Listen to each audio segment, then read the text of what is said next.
Hello friends, welcome to my YouTube channel. आज के इस वीडियो में हम हिंदी की कविता मतलब पद्यांश देखेंगे और इसे समझेंगे और इसके आधार पर पूछे गए प्रश्नों को भी हम उत्तर देखेंगे। तो चलिए दोस्तों शुरू करते हैं।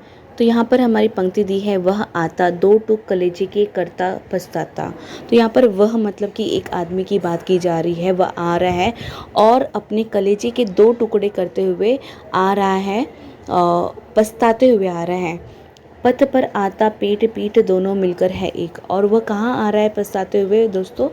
रास्ते पर आ रहा है और उसके जो पेट और पीठ है दोनों ही मिलकर एक ही जैसे लग रहे हैं। मतलब इतना इतना वह आदमी पतला है कि उसका पेट और पीठ दोनों ही पता नहीं चल रहा है। चल रहा लकुटिया टेक मुट्ठी भर दाने को भूख मिटाने को। तो और वह उस आदमी के पास एक छड़ी है जिसके सहारे वह चल रहा है और उसके हाथ में मुट्ठी भरे हुए दाने हैं जो उसकी भूख को मिटा सके। दूसरी पंक्ति दी है, मुंह फटी पुरानी झोली का फैलाता दो टूक कलेजे के करता पछताता पथ पर आता। तो और उस आदमी के हाथ में जो झोली है दोस्तों, वह फटी और बहुत पुरानी है और वह अपने हाथ में जो झोली लिए दो टुकड़े करते हुए जो है पथ पर मतलब रास्ते पर आ रहा है और पछताते हुए आ रहा है। मतलब वह ज़बरदस्ती ये काम नहीं कर रहा है, वह उसकी मजबूरी है। उसके बच्चे होंगे और उसे मजबूरी होगी भूख पेट भरने के लिए। नेक्स्ट पंक्ति दी है, साथ दो बच्चे भी हैं सदा हाथ फैलाए बाएं से वे मलते हुए पेट को चलते। तो वह जो आदमी है उसके साथ दो बच्चे भी हैं और वो भी हमेशा अपने हाथ को फैलाए हुए खड़े हैं। और जो बायां हाथ है उनका, वह उनके पेट पर जो है अपने मल रहे हैं चलते चलते चलते। और दाहिना दया दृष्टि पाने की और बढ़ाए भूख से सुख ओठ जब जाते। और उन बच्चों का जो दाहिना हाथ है वो दया की दृष्टि से वो आगे बढ़ाए हुए हैं क्योंकि उन्हें भूख लगी है और उस भूख से उनके जो ओठ है वो सूख गए हैं। दाता भागे विधाता से क्या पाते घूंट आंसू के पीकर रह जाते। अब ये बेचारा जो आदमी है और उसके साथ जो बच्चे हैं वो भगवान से क्या पाएंगे? भगवान से कितना भी कुछ भी करेंगे लेकिन भगवान ने कुछ नहीं कर पाएंगे।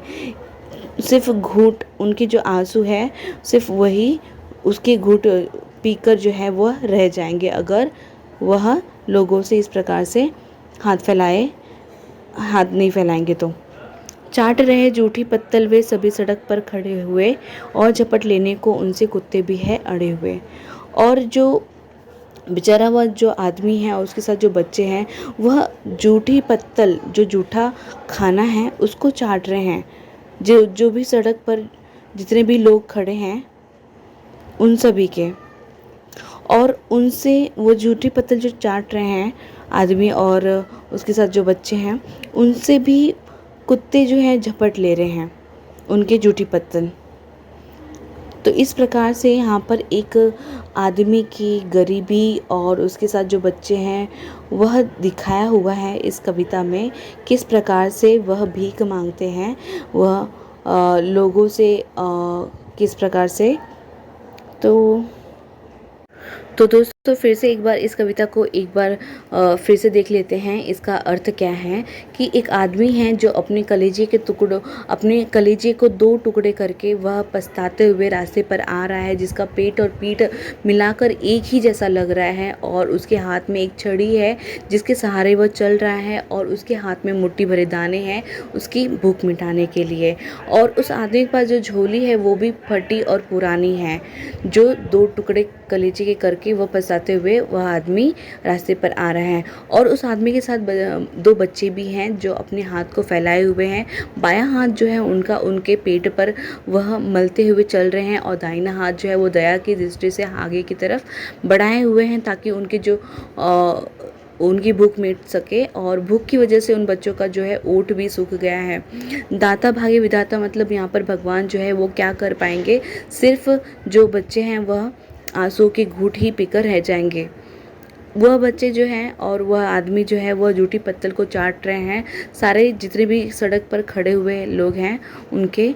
और उस झूठी पत्तल को जो है कुत्ते भी जो है नहीं छोड़ रहे हैं, झपट ले रहे हैं। इस चीज़ के लिए वह अड़े हुए हैं कुत्ते। इस प्रकार से यह कविता जो है यहाँ पर एक गरीब आदमी की बारे में यहाँ पर दिया हुआ है। आई होप आपको यह कविता का भावार्थ समझ में आया होगा दोस्तों।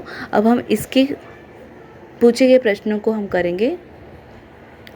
तो यहाँ पर हमारा दिया है, पहला प्रश्न है दोस्तों, इस काव्यांश का शीर्षक होगा, तो शीर्षक होगा गरीबी, विषमता, भिक्षुक, बेबसी। तो यहाँ पर ऑप्शन आ जाएगा भिक्षुक। भिक्षुक मतलब जो भीख मांगते हैं, जो अपने पेट को भरने के लिए, जिनके पास खाना भी नहीं होता है और दूसरों से जो भीख मांगते हैं उसे भिक्षुक कहेंगे। तो इस कविता का जो शीर्षक होगा दोस्तों वह भिक्षुक होगा। Option number 3 is the right answer. Second प्रश्न है यहाँ पे, किस पर व्यंग किया गया है? सामाजिक विषमता पर, आर्थिक न्याय पर, राजनीतिक सत्य पर या मध्यवर्गीय जीवन पर? तो यहाँ पर ऑप्शन नंबर 4 राइट हो जाएगा, मध्यवर्गीय जीवन पर।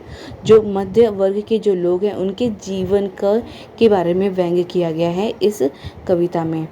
तीसरा प्रश्न है, भिखारी की इच्छा है, भिखारी की इच्छा है सोना पाने की, पैसा पाने की, अनाज पाने की या कपड़ा पाने की? तो ऑब्वियसली यहाँ पे ऑप्शन नंबर 3 राइट हो जाएगा, अनाज पाने की, ताकि वह उनका पेट भर सके। चौथा प्रश्न है, बच्चे भिखारी के साथ क्यों हैं? तो घूमने के लिए हैं, या भीख मांगने के लिए, या रास्ता ढूंढने के लिए, या पिता के साथ के लिए? तो ऑप्शन नंबर 2 राइट होगा, वो भी भीख मांगने के लिए जो है अपने जो बच्चे हैं वो भिखारी के साथ हैं। पांचवा प्रश्न है, भिखारी के बच्चों से कुत्ते क्यों होड़ करते हैं? तो झूठी पत्तल छीनने के लिए, चिढ़ाने के लिए, लड़ने के लिए या भगाने के लिए? तो ऑप्शन नंबर 1 राइट हो जाएगा, झूठी पत्तल छीनने के लिए जो है कुत्ते होड़ करते हैं भिखारी के बच्चों से। Option number 1 is the right answer. छठा प्रश्न है, झपट का समानार्थी क्या होगा? तो झाड़ना, छीनना, फेंकना, इनमें से कोई नहीं। तो ऑप्शन नंबर 2 राइट हो जाएगा, झपट का समानार्थी होगा छीनना। तो इस तरीके से हमने फ्रेंड्स आज जो है पद्यांश कविता देखा, उसे समझा और इसके आधार पर पूछे गए प्रश्नों को भी हमने हल किया। तो आई होप आपको यह वीडियो समझ में आया होगा दोस्तों। Thank you for watching my this video.